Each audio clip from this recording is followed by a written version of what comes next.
नमस्कार दोस्तों, पुराना भारत चैनल में आपका स्वागत है। आज हम आपको 5 अगस्त 2020 में होने वाले राम जन्मभूमि के शिलान्यास की रोचक बात बताने जा रहे हैं। दोस्तों, इसमें हम आपको ये बताएंगे कि भगवान राम का जन्म कैसे हुआ और भगवान विष्णु ने पृथ्वी पर अवतरण क्यों किया। दोस्तों, एक समय की बात है जब नारद मुनि एक बार स्वर्गलोक में पधारे थे और किसी एक विशेष सुंदर कन्या का स्वयं। अब ये स्वयंवर में नारद जी को भाग लेने की इच्छा हुई, तो वो तो ठहरे सन्यासी और उसके मन में ये काम का विकार पैदा हुआ। तब उन्होंने झटपट भगवान विष्णु जी के पास चले गए और भगवान विष्णु से उन्होंने विनती की कि हे प्रभु, मुझे आपके जैसा सौंदर्य प्राप्त करना है, तो कृपया मुझे इस सौंदर्य का प्रदान करें। भगवान विष्णु हंसने लगे और कहे, हे नारद, आप तो ठहरे सन्यासी और ये सन्यासी रूप में आप विवाह करना क्यों चाहते हैं। तब नारद जी ने कहा कि हे प्रभु, जो भी हो, किंतु मैं आज तो विवाह करना चाहता हूँ और स्वयंवर में मैं भाग लेना चाहता हूँ, तो कृपया मुझे आपके जैसा मुख प्रदान करें। तो भगवान विष्णु ने कहा, ठीक है, मैं आपको हरिमुख प्रदान करता हूँ। तो भगवान विष्णु ने नारद जी को हरिमुख प्रदान किया। अब हरि का मुख जो है वो एकदम सुंदर होता है। तब वो मुख लेके नारद जी स्वर्ग में गए और जहाँ स्वयंवर चल रहा था वहाँ पर वो खड़े हो गए।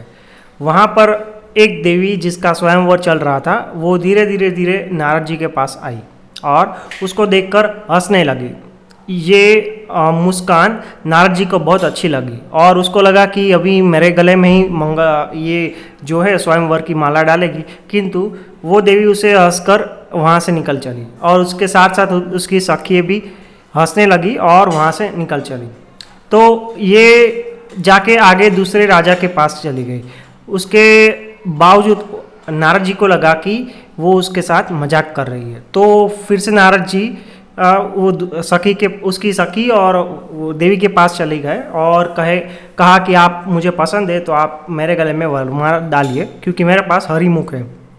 तब वो देवी बोली, हे नारद जी, आपका मुख तो वानर का है, आप जरा पानी के शीशे में देख लीजिए।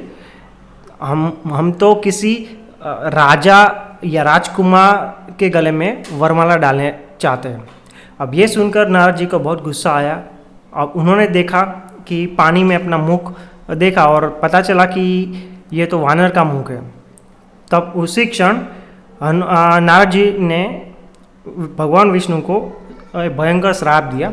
उन्होंने ये श्राप दिया कि आज मैं जिस पीड़ा से तड़प रहा हूँ, आप भी कोई स्त्री की पीड़ा से तड़पोगे और आपको पृथ्वी पर अपना अवतार लेना पड़ेगा और आपको वानरों की सहायता से अपनी पीड़ित पत्नी को वापस लेना होगा।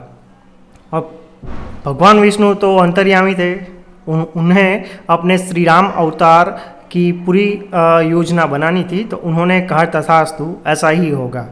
तो इसी के चलते भगवान विष्णु ने पृथ्वी पर दशरथ राजा के वहाँ अवतार लिया। अब दशरथ राजा के वहाँ अवतार लेने का दूसरा भी एक कारण था कि राजा दशरथ पहले निसंतान थे। उसकी 3 पत्नियां थी, किंतु कोई पुत्र नहीं था।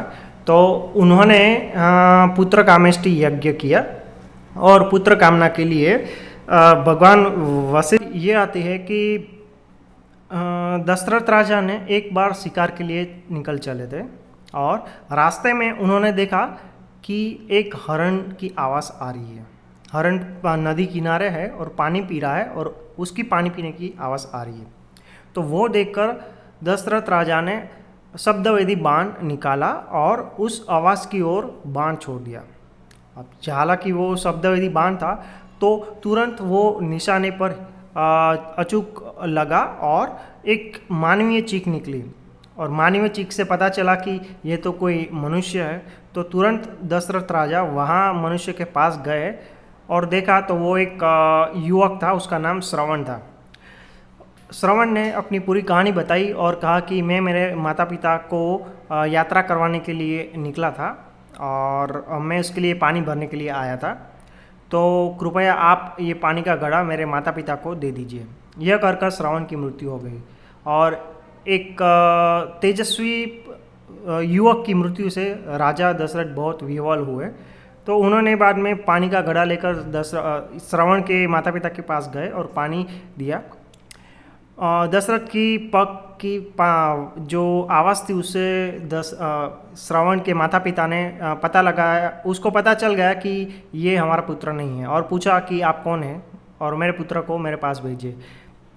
राजा दशरथ ने अपनी पूरी कहानी बताई और कहा कैसे शब्दवेदी बाण से उसके पुत्र की मृत्यु हो गई है। यह जानकर श्रवण के माता पिता शोक के मारे सन्न रह गए और उसकी माता का तुरंत अवसान हुआ। अब श्रवण के पिता ने दशरथ को एक श्राप दिया कि हे दशरथ, जैसे हम अपनी पुत्र के वियोग में तड़प रहे हैं ऐसे तुम भी अपने पुत्र के वियोग में तड़पोगे और तुम्हारी मृत्यु भी तड़प तड़प कर होगी। अब ये श्राप से दशरथ बहुत विह्वल हो चुके और वापस अयोध्या आए और अपने गुरु वशिष्ठ से मिले।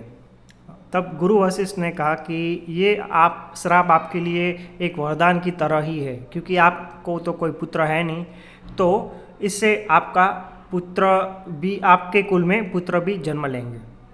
तो इसी प्रकार से दशरथ के घर में श्री राम जी का जन्म हुआ। तो ये कहानी है कि जैसे भगवान विष्णु ने दशरथ जी के घर में अवतार क्यों लिया था।